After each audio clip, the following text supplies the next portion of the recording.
इस समय हमारे साथ बातचीत करने के लिए जुड़े हैं राकेश हांडू जी, जो सामाजिक कार्यकर्ता है और कश्मीरियों की आवाज़ को लेकर ये उभर के बाहर आते हैं और हमेशा उनके मुद्दों को लेकर जो है आवाज़ उठाते हैं। सबसे पहले आपका बहुत बहुत स्वागत है भाई। बहुत बहुत धन्यवाद है। राकेश जी, जिस तरह से अगर बात की जाए जम्मू कश्मीर की जो करंट सिचुएशन बनी हुई है, क्या कहना चाहोगे उसको लेकर, किस तरह से आप देखते हैं? मैडम देखिए, अभी अगर आप देखोगे रोज़ आप तो मीडिया से हो, जम्मू कश्मीर का basically BJP has failed to address the actual problems जो ग्राउंड पे अभी हैं। सबसे बड़ी प्रॉब्लम ये है कि बेरोज़गारी जी, और दूसरी सबसे बड़ी प्रॉब्लम है महंगाई।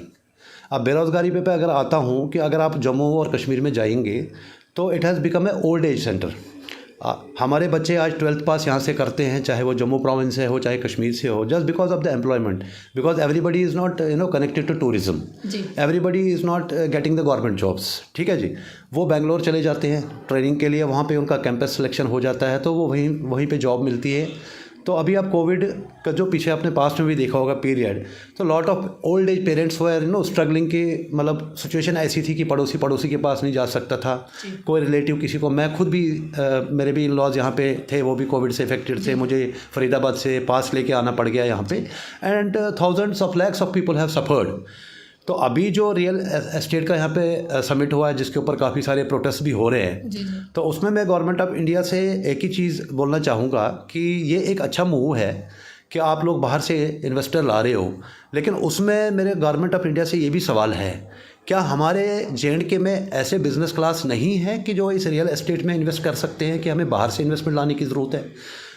दूसरी बात, क्या ये गारंटी दे सकते हैं, एश्योर कर सकते हैं कि जो हमारे यूथ बाहर चले जा रहे हैं कि उनको सेम पैकेजेस और सेम अपॉर्चुनिटीज़ यहाँ J&K में मिलेंगी? क्योंकि जम्मू कश्मीर में अपॉर्चुनिटी नहीं मिलती, इसलिए जो जम्मू कश्मीर के बच्चे हैं वो बाहर जाते काम करने को मजबूर हो जाते हैं, क्योंकि बाहर एक्सपोजर ज़्यादा मिलता है। अगर जम्मू कश्मीर में मिलेगा तो कहीं ना कहीं जो जम्मू कश्मीर के बच्चे हैं वो जम्मू कश्मीर में काम करेंगे और जम्मू में काम करने के साथ साथ बाहर भी वो जा सकते हैं। मैडम यही कन्फ्यूजन है। अगर आप देखेंगे कि जो यहाँ पर 370 हटाया गया, 370 को मैंने जो देखा है अपने बचपन से, आज मेरी 55 साल की उम्र है, मैं कश्मीर में रहा हूँ। When migration happened I was around 23 years of as.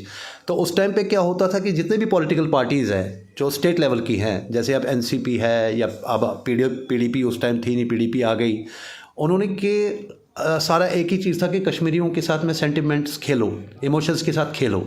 उस टाइम सोशल मीडिया इतना एक्टिव नहीं था, तो वहाँ पे यही बात होती थी कि बाहर से लोग आएंगे, यहाँ बसेंगे, जो एक कश्मीर मुस्लिम मेजॉरिटी स्टेट है उसको ये लोग इजराइल बना देंगे।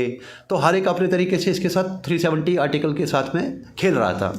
तो 370 जब हटा, देश भर में लोगों ने सेलिब्रेट किया, हमारे कश्मीरी पंडित लोग भी सड़कों पे उतरे, मिठाइयाँ बांटी, सब कुछ किया कि ये एक बहुत बड़ा बदनुमा दाग था ये कहते हैं J&K के ऊपर। लेकिन उसके बाद क्या हुआ? उसके बाद में बैकडोर से डोमिसाइल लाया गया। अब ये नया इन्होंने बोला जी हम बाहर की जो इंडस्ट्रीज़ है उनको यहाँ पे लैंड दे रहे हैं। तो व्हाट आई फील इज़ कि government of India is confused, they don't basically know what to do, what not to do. ये किसी तरीके से कश्मीर में जाएंगे तो आप अपीजमेंट पॉलिसी वहाँ पे चलती है। तो गवर्नमेंट ऑफ इंडिया को कहीं ना कहीं जो कम्युनिटीज़ हैं, जितने भी कम्युनिटीज़ का वो फ़ायदा या उनका बेनिफिट देख रहे हैं, उनसे बातचीत करने की आपको क्या लगता है ज़रूरत है, ताकि वो जान सके कि एक्चुअल ग्राउंड लेवल पे उन्हें ज़रूरत क्या है? मैडम उसके लिए मैं आपके माध्यम से मैसेज भी देना चाहूँगा, जो सेंट्रल गवर्नमेंट में हमारे BJP के खासकर मोदी जी हैं, अमित शाह जी हैं, जितने भी लोग हैं, इवन डॉक्टर जतिंदर सिंह जी भी हैं। कश्मीर और जम्मू की प्रॉब्लम का एक ही सोल्यूशन है कि जब तक, क्योंकि ये देखो अब कल्चरली डिफरेंट स्टेट है। अब आप देख लीजिए, अगर मैं यहाँ से जाता हूँ पठानकोट इज़ अराउंड 100 किलोमीटर्स, तो वहाँ से पंजाब स्टार्ट होता है। आप वहाँ से 100 किलोमीटर आगे जाइए तो पंजाब शुरू होता है। मुझे ये समझ नहीं आता है कि 330-350 किलोमीटर डिस्टेंस है कश्मीर और जम्मू के बिटवीन। मैंने पिछले अपने वीडियोज़ में भी एक सोल्यूशन दिया था गवर्नमेंट ऑफ इंडिया को कि आप क्यों नहीं जम्मू को अपना एक स्टेटहुड दे देते हो, कश्मीर को आप स्टेटहुड दे दीजिए, जैसे आपने लद्दाख को यूनियन टेरिटरी दिया है, जहाँ की पॉपुलेशन सिर्फ 2.7 लाख है। इसी में मैंने एक सोल्यूशन और भी दिया था कि कश्मीरी पंडित जो पिछले 32 साल से एग्जाइल्ड है, अक्रॉस द ग्लोब रह रहे हैं, उनके लिए जो 32 साल से सपने दिखाए जा रहे हैं, तो उनको भी ये कश्मीर में स्पेस दिया जाए, जिसको हम बोलते हैं पॉलिटिकल रिजर्वेशन। उसके लिए पॉलिटिकल रिजर्वेशन के लिए हमने पीछे एक यहाँ पे जब 8 जुलाई को डिलिमिटेशन कमीशन आया था, तो I represent Jammu and Kashmir ji, मैं नेशनल। इसी पे बात करना चाहूँगी। जिस तरह से डिलिमिटेशन की रिपोर्ट आई, उसको लेकर कई सारी पॉलिटिकल पार्टीज जो है वो प्रदर्शन करी थी, कुछ उसके फेवर में भी थी। आपकी बात की जाए एज ए सामाजिक कार्यकर्ता, किस तरह से आप उसे देखते हैं और क्या लगता है जो ये रिपोर्ट आई है, किस तरह से आप इसे देखें? इस रिपोर्ट का आधार नहीं समझ आ रहा है जी। जब कश्मीर के पॉलिटिशियन अभी मीडिया में, सोशल मीडिया बोल रहे हैं कि दे वर एक्सपेक्टिंग कि जो फिटिशस और जो फाइज्ड 2011 का सेंसेक्स है उसके ऊपर किया जाए, क्योंकि उसमें कश्मीर की इन्होंने पॉपुलेशन इंक्रीज़ जो है ज़्यादा दिखाई है, जम्मू की कम दिखाई है। तो जो जम्मू की पार्टीज़ हैं वो ये बोल रही हैं कि इतनी क्या होड़ मची हुई है गवर्नमेंट ऑफ इंडिया को कि दे गो बैक टू 2011। और बीजेपी में ये सवाल करना चाहता हूँ कि जब 2011 में आप न स्टेट में पावर में थे ना आप सेंटर में थे, मोदी जी तो 2014 को आए, तो आपको 2011 के ऊपर सेंसस करने की क्या ज़रूरत है? या अभी जो आपने 6 सीटें जम्मू को दी हैं और 1 सीट कश्मीर को दी हैं, तो उसका बेसिस क्या है? सबसे बड़ा क्वेश्चन मार्क ये है। और जो कश्मीरी पंडितों को जो सपने दिखाए गए, जो आप भी मीडिया में हैं, शायद जब तक ये रिपोर्ट मतलब वायरल नहीं हुई, ऑन द रिकॉर्ड्स नहीं आई, जो डिलिमिटेशन कमीशन ने अभी रिपोर्ट दी है जहाँ पे हमारे 3 MPs कश्मीर से गए थे और 2 MPs हमारे जम्मू से गए थे, तो उसका आधार क्या है? ज्योग्राफी है, पॉपुलेशन है, डिस्टेंस है, ये सब कन्फ्यूजन है। तो कन्फ्यूजन क्या है कि अब आपने 6 सीटें जम्मू को दी है, तो जम्मू बोल रहा है कि हम ज्योग्राफी हमारी सब ज़्यादा बड़ी है, पॉपुलेशन वाइज हम कश्मीर से बड़े हैं, वो 6 से खुश नहीं हैं। कश्मीर वाले बोल रहे हैं जी 2011 के सेंसस के ऊपर, क्योंकि उनका बेनिफिट उसमें है। तो ये कन्फ्यूजन क्रिएट किया जा रहा है टू कीप ना वेज कि जम्मू को कश्मीर से लड़ाया जाए। मुझे याद है एक टाइम ऐसा था कि मैं उस टाइम श्रीनगर में भी रहता था, इसी टाइम की क्रिएशन नेशनल कॉन्फ्रेंस और कांग्रेस ने लद्दाख वर्सेस कारगिल करने की कोशिश की, जबकि वहाँ पे मारकाट हुई। मतलब जो बुद्धिस्ट थे वो मुसलमान को मार रहे थे, मुसलमान बुद्धिस्ट को मार रहे थे। अनफॉर्चुनेटली मैं भगवान से प्रार्थना करता हूँ कि शांति रहे जम्मू कश्मीर में, जो कि ऑलरेडी डिस्टर्ब्ड है। जम्मू कश्मीर में आने वाले समय में चुनाव होते हैं, तो उसको लेकर क्या लगता है आपको कि अब आम जनता, क्योंकि आप सामाजिक कार्यकर्ता और लोगों से आपका मेल जोल रहता है, क्या लगता है उनका परसेप्शन क्या है, कौन सी पार्टी की ओर या किस पार्टी पे वो अपना विश्वास दिखाएंगे?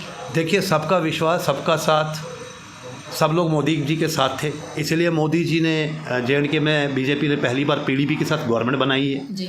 तो उसके बाद भी क्या हुआ सबके सामने है। वो एक बहुत बड़ा ब्लंडर था कि महबूबा मुफ्ती जो प्रो पाकिस्तानी स्टेटमेंट तब भी देती थी, एवं जब यहाँ पे बीजेपी की सीटें निकली थी और PDP मेजॉरिटी नहीं कह सकता हूँ, अच्छी सीटें निकाली थी उन्होंने, उस टाइम पे इट वाज अ शॉक कि जब मुफ्ती सईद ने पहला स्टेटमेंट दिया, ही थैंक्ड पाकिस्तान फॉर जो वहाँ पे परसेंटेज ऑफ वोटिंग कश्मीर में हुई। इस तरह के जो स्टेटमेंट्स आते हैं कि हमें पाकिस्तान के साथ बात करनी चाहिए, कुछ पॉलिटिकल लीडर्स जो है ऐसी बातें करते हैं, इसे आप किस तरह से देखते हैं? देखिए, पाकिस्तान से बात करने का तो कोई तुक बनता नहीं है। और सबसे बड़ी बात यह है कि मैंने एक इंटरव्यू देखा था जब मोदी जी इस देश के प्रधानमंत्री नहीं थे, गुजरात के चीफ मिनिस्टर थे, रजत शर्मा आपकी अदालत में उनसे ये पूछ रहे थे कि जब भी हिंदुस्तान में कहीं पे भी अटैक होता है, चाहे वो जो मुंबई में अटैक्स हुए या एवन हमारे पठानकोट में अटैक्स हुए, उस टाइम पे एक ही स्टेटमेंट होता था कि कांग्रेस क्यों रो रही है, ओबामा ओबामा। अरे आप ओबामा के पास क्यों जाते हो, पाकिस्तान जाओ ना। आज हमारे रोज़ पुलिस वाले मारे जा रहे हैं, कल भी 6 मिलिटेंट मारे गए। वहाँ पे 1 मरता है 2 पैदा हो जाते हैं, 2 मरते 6 पैदा हो जाते हैं। इसका एंड कब है? कि आप बात कीजिए ना, आप POK की बात कर रहे हैं, आप बलूचिस्तान की बात कर रहे हैं, आप गिलगित की बात कर रहे हैं। क्या कहना चाहोगे कि जनता अपना विश्वास किस पे दिखाए, क्योंकि इस तरह की सिचुएशन बनी है, जनता हर किसी से परेशान आ चुकी है। अब क्या लगता है, क्या उम्मीद आने वाले समय में किस पार्टी पे जनता दिखा सकती है? देखिए, मैंने 2019 अगस्त में डेली एक्सेलसियर में भी वो स्टेटमेंट अभी मतलब ऑन रिकॉर्ड्स है, स्टेटमेंट दिया था कि जम्मू कश्मीर में आज की डेट में 3rd प्रेजेंट की ज़रूरत है। Political parties have डिस्ड, whether it is BJP, Congress, PDP, national conference, किसी भी पार्टी की आप बात करो, they have backstabbed people of Jammu, they have backstabbed Kashmiri Pandits, they have even backstabbed Muslims of Kashmir। अब क्या साधन है इसका? उसका साधन यही है कि जो लाइक माइंडेड लोग हैं, सिविल सोसाइटी है, मुझे इस बात में कोई संकोच नहीं है कहने में, जिस हिसाब से अंकुर शर्मा जी एडवोकेट एकजुट जम्मू, उनको मैं इस मीडिया के माध्यम से बधाई भी देना चाहता हूं कि उनकी पॉलिटिकल पार्टी रजिस्टर हो गई है, जो प्रयास उन्होंने 2020 से शुरू किया था। तो he is the future of Jammu and I openly and I request people of Jammu कि they should come forward and support this dynamic and aggressive and knowledgeable person like Ankur Sharma, who is always for the welfare of Jammu। और हम जो Jammu Kashmir national united front को represent करते हैं, मेरी appeal है अपने समाज से भी कि वो इस पॉलिटिकल पार्टी को, ये किसी की पार्टी नहीं है, समाज की पार्टी है, इसको सपोर्ट करें। और आने वाले चुनाव में हो सकता है कि अगर लोगों का साथ रहा, जम्मू कश्मीर एंड एकजुट Jammu has a chance to form the government, why not. अगर मोदी जी पीएम बन सकते हैं, अंदर अरविंद केजरीवाल बन सकता है सीएम ऑफ, अभी आप देख लीजिए चंडीगढ़ के चुनाव, किसी ने सोचा भी नहीं कि आम आदमी पार्टी पहली बार वहाँ पार्टिसिपेट कर रही है और म्यूनसिपल इलेक्शंस में they got more than seats than BJP, Congress, Akali Dal. Change is always for better. तो सबका साथ, सबका विश्वास। Let people of Jammu support Ankur ji and people of Kashmir, particularly exiled community support Jammu Kashmir national united front, will definitely form the next बहुत बहुत धन्यवाद sir हमारे साथ जुड़ने के लिए। तो राकेश जी हमारे साथ जुड़े थे, जिन्होंने साफ तौर से कहा कि आने वाले समय में अब जो लोगों के मुद्दे उठाएगा, अब देखना यह है कि जब चुनाव आते हैं लोग अपना विश्वास किस पार्टी पे दिखाते हैं, आने वाला वक्त बताएगा। आप इस तरह से देखते रहे young bytes. Video journalist Rajiv Gupta के साथ मैं पूजा ठाकुर, यंग बाइट्स जम्मू।